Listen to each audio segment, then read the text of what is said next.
Samantala, pag-uulat mula naman sa ating CMN roving reporter sa Mindanao.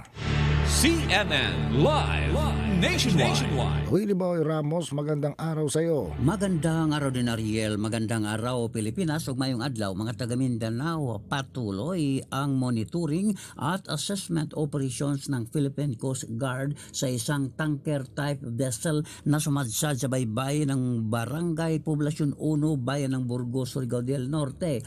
Wala namang naiulat na oil spill sa lugar, ngunit nagpapatuloy ang assessment at verifikasyon upang matiyak ang proteksyon sa kapaligiran ng dagat ayon kay Philippine Coast Guard spokesperson Captain Noemi Cayabyab. Sa paunang investigasyon, lumabas na ang MT Cheng Tianping 168 ay bumiyahe mula sa Cagayan de Oro City patungong Humunhon Leyte, ngunit nakaranas ng biglaang problema sa makina dahilan upang mag-angkla dahil sa mga may malalakas na alon sa naturang lugar hanggang sa sumadsad ito. Ligtas naman, dagdag pa ng tagapagsalita, ang siyam na mga Pinoy crew kabilang ang kanilang kapitan ng barko. Well, Ramos, CMN Roving reporter ng Mindanao Radio, Kalikasan ng City Base, nagulat ng live para sa CMN Pilipinas.